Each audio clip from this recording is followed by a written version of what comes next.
आइए नजर डालते हैं आज के मुख्य समाचारों पे।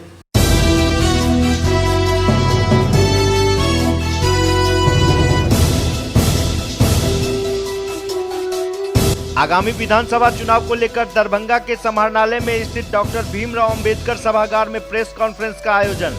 जिला प्रशासन ने दी जानकारी, कहा 10 विधानसभा सीट पर चुनाव दूसरी व तीसरी चरण में होगी संपन्न।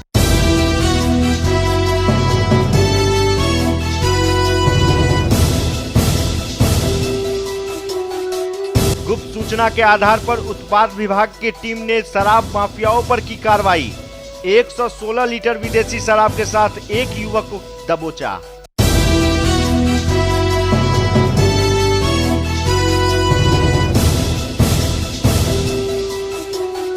चुनाव को देखते हुए दरभंगा के एसएसपी बाबूराम हुए सख्त, दिए सभी थाना अध्यक्षों को निर्देश, कहा अपराधियों पर रखे विशेष नजर।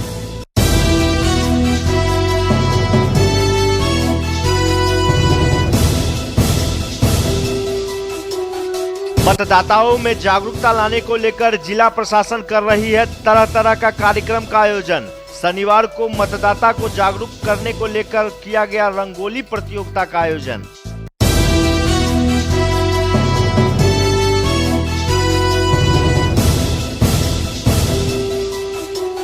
जारी है पुलिस की ओर से वाहन चेकिंग अभियान। शनिवार को वाहन चेकिंग अभियान में कई वाहन किए गए जब्त, जबकि दर्जनों वाहन से वसूले गई फाइन।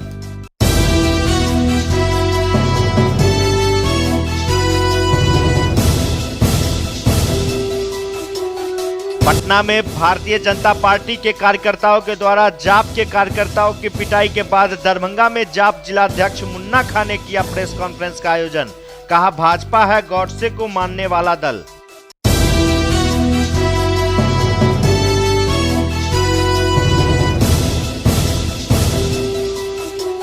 सबौर कृषि विश्वविद्यालय ने स्वीकार किया प्रस्ताव, मिथिला मखाना के नाम से ही होगा मखाना का जीआई टैगिंग। आगामी विधानसभा चुनाव को लेकर दरभंगा में समाहरणालय में स्थित डॉक्टर भीमराव अंबेडकर सभागार में एक प्रेस कॉन्फ्रेंस का आयोजन किया गया। कांग्रेस को संबोधित करते हुए प्रभारी जिला निर्वाचन पदाधिकारी तान्या सुल्तानिया ने बताया कि दरभंगा के 10 विधानसभा में दूसरे व तीसरे चरण में चुनाव संपन्न होगा। चुनाव को लेकर आयोजित हुआ प्रेस कॉन्फ्रेंस। दरभंगा में दूसरे व तीसरे चरण में होगा चुनाव। शुक्रवार को सुनील अरोड़ा, मुख्य चुनाव आयुक्त, भारत निर्वाचन आयोग, नई दिल्ली द्वारा बिहार विधानसभा आम निर्वाचन 2020 के लिए प्रेस नोट जारी करते हुए प्रभारी जिला निर्वाचन पदाधिकारी तान्या सुल्तानिया की अध्यक्षता में प्रेस कॉन्फ्रेंस का आयोजन अंबेडकर सभागार में किया गया। संवाददाताओं को संबोधित करते हुए उन्होंने कहा कि बिहार विधानसभा आम निर्वाचन 2020 के लिए चुनाव की घोषणा की जा चुकी है।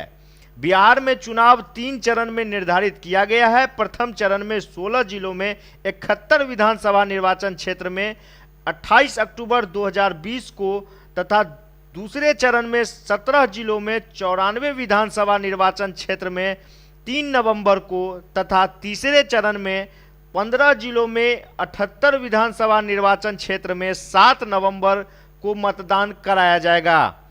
मतगणना 10 नवंबर को निर्धारित किया गया है। दरभंगा जिले में 5 विधानसभा निर्वाचन क्षेत्र कुशेश्वर स्थान, गौराबौराम, बेनीपुर, अलीनगर एवं दरभंगा ग्रामीण में चुनाव दूसरे चरण में अर्थात 3 नवंबर को तथा 5 विधानसभा निर्वाचन क्षेत्र दरभंगा सदर, हायाघाट, बहादुरपुर, केवटी एवं जाले में तीसरे चरण में 7 नवंबर को मतदान निर्धारण किया गया है। मतगणना की तिथि 10 नवंबर को रखा गया है। चुनाव की तिथि के घोषणा होते ही पूरे बिहार में आदर्श आचार संहिता भी लागू हो गया है। दरभंगा जिले में सभी प्रकार के राजनीतिक प्रचार पर प्रतिबंध लागू हो गया है।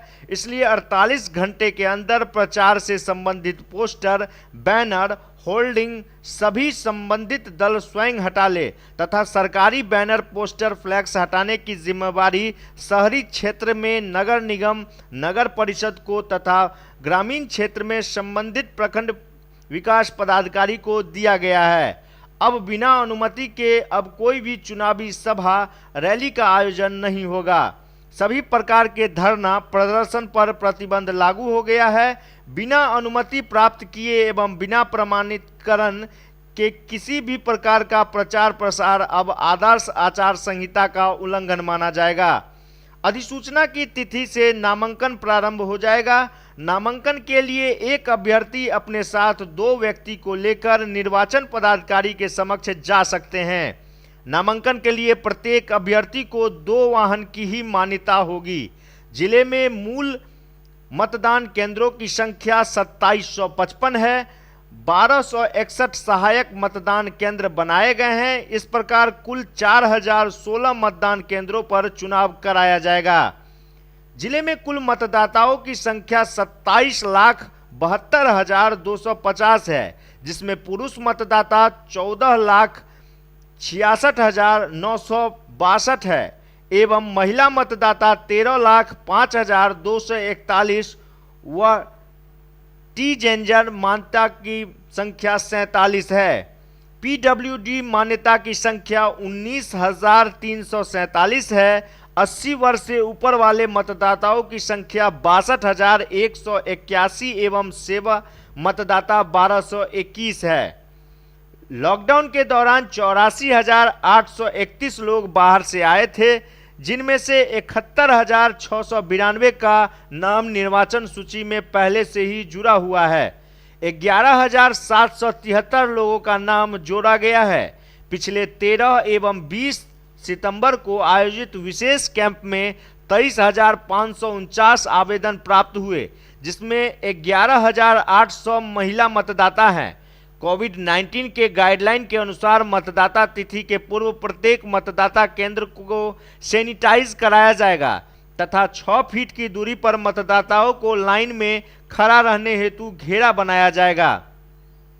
वैसे मतदाता जो फेस मास्क भूल गए हों, उनके लिए जीविका द्वारा मतदान केंद्र के समीप मास्क का स्टॉल भी लगाया जाएगा।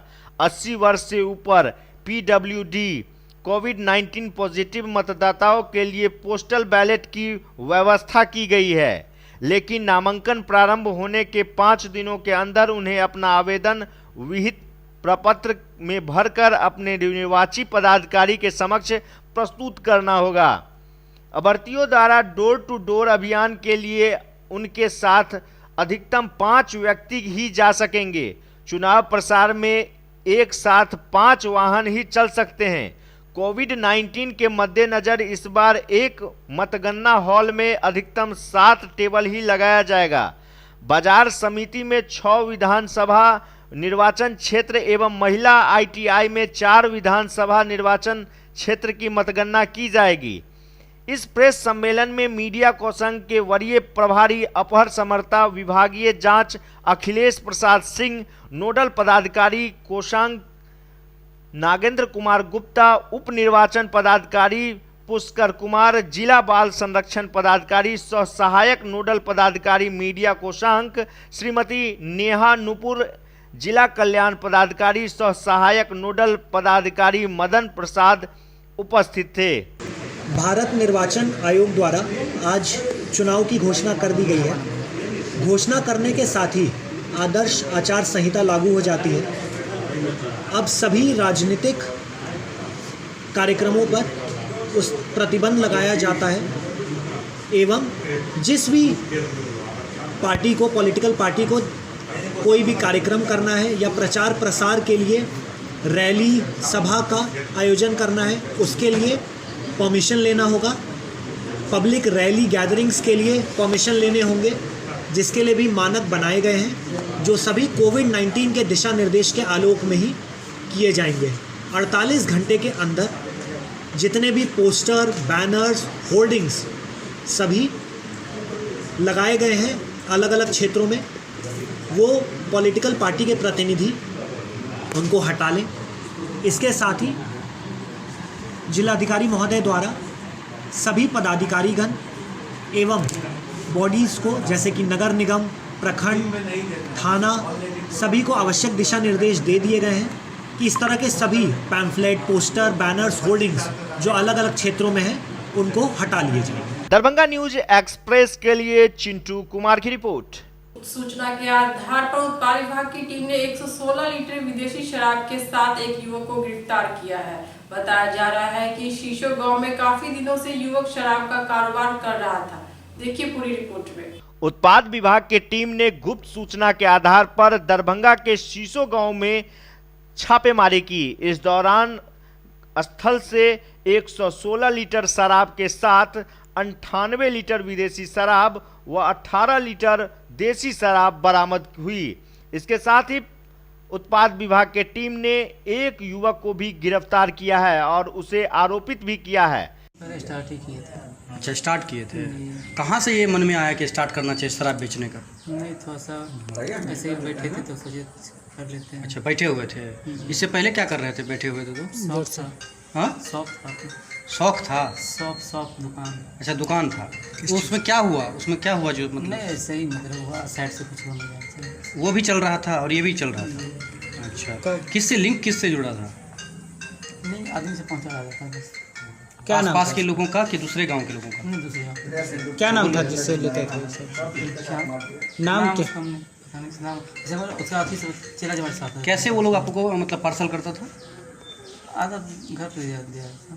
ये कल रात को गुप्त सूचना मिली कि पुराने जगह, तो हम लोग गए तो उस जगह पे एक खंडहर टाइप का पुराना मकान था, छत वाला।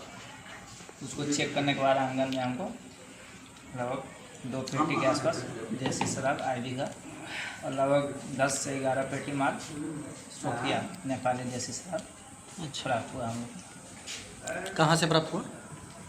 जी, शीशो जगह से।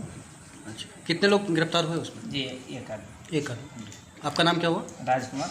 और क्या है आप यहाँ पर? उत्पाद विभाग और निरीक्षक। चुनाव को देखते हुए दरभंगा के एसएसपी बाबूराम ने उपरा रूप ले लिया है। सभी थानाध्यक्षों को निर्देश देते हुए कहा है कि अपराधियों पर विशेष नजर रखें। इसके अलावा कई महत्वपूर्ण निर्देश थानाध्यक्षों को दिए। शनिवार को दरभंगा पुलिस के कप्तान बाबूराम ने सभी पुलिस पदाधिकारियों को एमसीसी का कार्रवाई से अनुपालन करने का निर्देश दिया। इस दौरान उन्होंने जिला की सीमा को नाके में लगातार सील करने को कहा गया है। वहीं धारा 144 का कड़ाई से अनुपालन करने का सख्त निर्देश दिया गया है।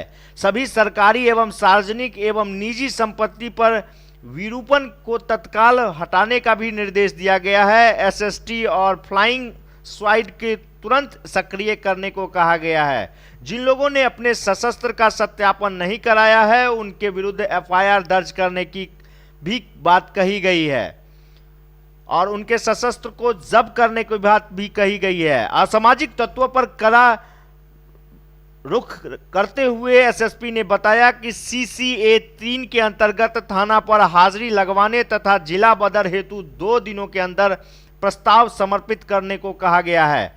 शराब माफियाओं के विरुद्ध ताबड़तोड़ छापेमारी करने को कहा गया है। शराब के पुराने केसेस में फरार अभियुक्तों की गिरफ्तारी भी सुनिश्चित करने को कहा गया है। जिन फरार वारंटियों के नाम वोटर लिस्ट से हटाने हेतु अभी तक प्रस्ताव समर्पित करना लंबित है उन्हें 2 दिन के अंदर निष्पादन करने को कहा गया है। कांडों में जब्त शराब के विनिष्ट और अभियान चलाकर पूरा करने को कहा गया है। सांप्रदायिक कांडों में फरार अभियुक्तों की भी गिरफ्तारी करने को कहा गया है। केंद्रीय अर्धसैनिक बलों तथा बिहार पुलिस बल के लिए आवश्यक आवास स्थलों पर आधारभूत एवं मूलभूत सुविधाएं उपलब्ध कराने को भी कहा गया है। इस दौरान कई महत्वपूर्ण निर्देश भी एसएसपी बाबूराम के द्वारा दिया गया। चुनाव की घोषणा होते ही आचार संहिता लग गई है और पूरे जिले में धारा 144 लगा दी गई है। तो इस संबंध में भी सभी दंडाधिकारी, सभी पुलिस पदाधिकारी को ब्रीफिंग की गई है कि आचार संहिता को कड़ाई से लागू कराना है। 144 को धारा के जो प्रावधान है उसमें जो आदेश दिए गए हैं उनको कड़ाई से लागू कराना है और इसके अलावा पूरे जिला की सीमा सील करनी है। नाके लगाकर जगह जगह चेकिंग लगानी है। फ्लाइंग स्क्वाड SST का गठन कर दिया गया है। इनके द्वारा सब जगह में छापामारी की जानी है। तो कहीं से भी अगर कोई ऐसी शिकायत मिलेगी कि शराब, कैश, हथियार या अन्य किसी अवैध सामग्री का आवागमन हो रहा है या कहीं पर स्टोर किया गया है तो वहाँ पर तुरंत छापामारी की जाएगी और कड़ी कानूनी कार्रवाई की जाएगी। इसके अलावा जिला में नियंत्रण कक्ष ने कार्य करना शुरू कर दिया है। आम जनता जिला नियंत्रण कक्ष में 24 घंटे किसी भी समय अपनी शिकायत दर्ज करा सकती है। इसके अतिरिक्त पहले से जो उनके पास कॉन्टैक्ट नंबर हैं सभी वरीय पदाधिकारियों के, कहीं पर भी किसी भी नंबर पर सूचना दी जा सकती है, तुरंत कार्रवाई होगी। मतदाताओं में जागरूकता लाने के लिए जिला प्रशासन तरह तरह के कार्यक्रम को आजमा रही है। शनिवार को भी मतदाता में जागरूकता लाने को लेकर रंगोली प्रतियोगिता का आयोजन स्थानीय जिला स्कूल में किया गया। मतदाताओं को जागरूक करने को लेकर जिला प्रशासन की ओर से तरह तरह का कार्यक्रम का आयोजन किया जा रहा है। शनिवार को भी मतदाता को जागरूक करने को लेकर दरभंगा के जिला स्कूल एवं विभिन्न प्रखंडों पर रंगोली प्रतियोगिता का आयोजन किया गया। वहीं इस आयोजन से मतदाताओं में खुशी की लहर है और मतदाता भी जागरूक होते हुए नजर आ रहे हैं। विधानसभा आम चुनाव के मद्देनजर मतदाताओं की भूमिका को बढ़ चढ़कर सहयोग सुनिश्चित करने के लिए, उनकी भागीदारी को बढ़ाने के लिए ICDS के द्वारा ये रंगोली कॉम्पिटिशन ऑर्गेनाइज किया गया है, ताकि मतदाता अपने अधिकार के प्रति जागरूक हो और मतदान की महत्ता के बारे में समझ सके। इस रंगोली कंपटीशन के माध्यम से हमने तरह तरह के स्लोगन का चित्रण किया है, ताकि मतदाताओं को समझ में आ सके कि मतदान की क्या भूमिका है। क्या नाम है मैडम? राखी कुमारी, बाल विकास पदाधिकारी के।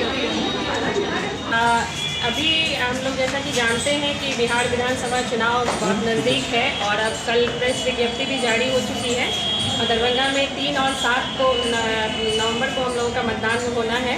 तो उसी के लिए मतदाताओं को जागरूक करने के लिए हम लोग ये रंगोली प्रतियोगिता ICDS की तरफ से आयोजित की गई है, जिसमें सभी परियोजनाओं की महिला पर्यवेक्षिका और आंगनबाड़ी सेविकाओं ने इसमें भाग लिया है और विभिन्न जो मतदान का जो विभिन्न एस्पेक्ट है उसके बारे में उन लोगों ने इस रंगोली के माध्यम से दिखाया है कि PWD ऐप है और इस बार जो मतदान होना है वो काफ़ी सुविधापूर्ण होगा। 1950 एक हेल्पलाइन नंबर है, उस हेल्पलाइन नंबर पर जाकर लोग अपना कहाँ उनका पोलिंग स्टेशन है, कौन से बूथ पे होगा, ये सब चीज़ वो जान सकते हैं। तो इन सब चीज़ों को हाईलाइट किया गया है। साथ ही एक बहुत ही इम्पॉर्टेंट मैसेज है कि हम लोग इस बार जब भी बूथ पे जाएंगे तो मास्क लगा के जाएंगे, सामाजिक दूरी बनाए रखेंगे। तो इन सब चीज़ों को हम लोगों ने इस रंगोली के माध्यम से हाईलाइट किया है। पूरे जिले का है? हाँ, ये पूरे ज़िले की सभी परियोजनाओं की बाल विकास परियोजना की तरफ से ये बनाया गया है, इसमें सभी ने भाग लिया है। और जैसा हम लोग इसको फिर सर के पास ले जाएंगे और उनसे इसका रिजल्ट क्या होगा वो सर डिसाइड करेंगे। क्या नाम हुआ आपका? जिला प्रोग्राम पदाधिकारी। पुलिस की ओर से जारी है वाहन चेकिंग अभियान। शनिवार को लगातार हो रहे बारिश के बीच विभिन्न थानों की पुलिस ने वाहन चेकिंग अभियान जारी रखा। इस दौरान दर्जनों वाहन से फाइन वसूला गया, जबकि कई वाहन जब्त भी किए गए। पुलिस की ओर से लगातार वाहन चेकिंग अभियान चलाया जा रहा है। शनिवार को भी लगातार बारिश के बीच पुलिस की ओर से वाहन चेकिंग अभियान चलाया गया। बारिश में भीगते हुए पुलिस ने लगातार चेकिंग अभियान के दौरान करीब 1 दर्जन वाहन को जब्त किया है, जबकि कई वाहनों से हजारों रुपए में फाइन वसूली की गई है। बता दें कि दरभंगा में विभिन्न जगहों पर अभी लगातार वाहन चेकिंग का कार्य पुलिस की ओर से चल रही है। लहरियासराय टावर के समीप हजमा चौराहा के पास, इसके अलावा विभिन्न जगहों पर पुलिस की ओर से वाहन चेकिंग की जा रही है। जन अधिकार पार्टी के जिलाध्यक्ष मुन्ना खान ने एक प्रेस कॉन्फ्रेंस का आयोजन किया। प्रदर्शन के दौरान हमला हुआ है, क्या कहेंगे? सर, सबसे विवाद किए ये प्रदर्शन किया था, ये तांत्रिक तरीके से जो पहले बता दिया गया था कि किसानों को जो ज़बरदस्ती किसानों के ऊपर जो बिल थोपा जा रहा है उसके खिलाफ पूरा भारत बंद था। उसके तहत जन अधिकार पार्टी लोकतांत्रिक ने भी अपना समर्थन दिया था और शांतिपूर्ण तरीके से प्रदर्शन कर रही थी। लेकिन जो हमारे नाथूराम गौडसे के मानने वाले लोग हैं, जो गोलवलकर की औलाद हैं, उन लोगों ने क्या किया, उन लोगों ने उनको प्रवोक करके अपने कार्यालय की तरफ ले गए और वहाँ पर लाठी डंडा से उन पर हमला किया, जो लोकतंत्र के ऊपर डायरेक्ट हमला है। बीजेपी सरकार कंटिन्यू वो अपना जो काम किया था उस काम पर उसको वोट नहीं मिलना है। तो अब लोगों को, कार्यकर्ताओं को, जो पप्पू यादव ने अपना जनाधार जन सेवा के भाव से बढ़ाया है, उस पर उन लोगों ने हमला किया है। इसका जवाब उनको इलेक्शन के अंदर यहाँ की बिहार की जनता उनको देने वाली है। दूसरी बात कि जब आपके पास कोई नियत और नीति नहीं है तो आप ऐसी बात को क्यों करते हैं। अगर कि आपको वाकई हिम्मत है तो पप्पू यादव जी ने हाई कोर्ट में एफिडेविट किया है, एफिडेविट किया है कि 3 साल के अंदर में अगर के बिहार के लोगों को बदलने की कोशिश में कामयाब नहीं होंगे तो वो राजनीति छोड़ देंगे और कहीं से भी भारत में कहीं भी राजनीति वो नहीं करेंगे। लेकिन हमारे एक बीजेपी के एक नेता का बयान अभी आया है कि दुकान, ऐसे राजनीतिकों का दुकान बंद हो जाएगा। देखिए, व्यापार और व्यापारी की भाषा व्यापारी वाली ही होगी। पप्पू यादव सेवा करते हुए हैं, वो सेवा करते आ रहे हैं, सेवा भाव से जनाधार भुपड़ा है, गरीबों के बीच अपनी आवाज़ रखते हैं, गरीबों की आवाज़ बनते हैं। चाहे वो मुजफ्फरपुर के अंदर में शेल्टर होम के अंदर में जो बच्चों का बलात्कार हुआ, बीजेपी कहती है कि बेटी पढ़ाओ बेटी बचाओ, लेकिन हो क्या रहा है, न बेटी पढ़ रही है न बेटी की असमत बच रही है, बलात्कार हो रहा है। एक तरफ बोलते हैं कि किसानों के लिए मैं इतना काम करने जा रहा हूँ, लेकिन किसान जो उनको एक ये था, ताकत थी कि मेरा गेहूँ, मेरा दलहन, मेरा अनाज या धान जो है वो इतने MSP से कम में नहीं बिकेगा। आज आपने वो भी ख़त्म कर दिया और इसके लिए जन अधिकार पार्टी लोकतांत्रिक ने जब आवाज़ उठाया तो उसको पटना के अंदर में पीटा गया। इसका मतलब ये है कि ये बीजेपी वाले लोग गुंडागर्दी पे उतर आए हैं। इसका जवाब जनता देगी और हर हाल में देगी। मैं इसकी जितनी भी निंदा करूं ये कम है, चूँकि ये सरकार, इनके पास काम में कुछ नहीं सिवाय उद्घाटन के। आप देख लीजिए दरभंगा के अंदर में जहाँ भी उद्घाटन हो रहा है लोग जो है इसका विरोध कर रहे हैं। 15 साल से दरभंगा में हमारे बीजेपी के सांसद, 15 साल से नगर विधायक, लेकिन काम के नाम पर जीरो, सिर्फ उद्घाटन करते हैं, कहीं कुछ नहीं होता। आप घूम के देख लीजिए, कोई ऐसा दरभंगा के अंदर में घर नहीं होगा जहां पानी नहीं होगा। आप जहां बैठे हैं आपको पानी तैयार करना पड़ा होगा। इससे ये पता चलता है कि बीजेपी जुमलेबाजों की सरकार है, गुंडा मवालियों की सरकार है। मैं इसका मैं कड़ी तौर पर निंदा करता हूं और इसका जवाब जनता देगी और ज़रूर देगी। डॉक्टर अब्दुल सलाम खान, जिला अध्यक्ष, जन अधिकार पार्टी। आज की खबरें अब यही संपन्न हुई। दीजिए मीता को पूरी टीम के साथ इजाजत। धन्यवाद।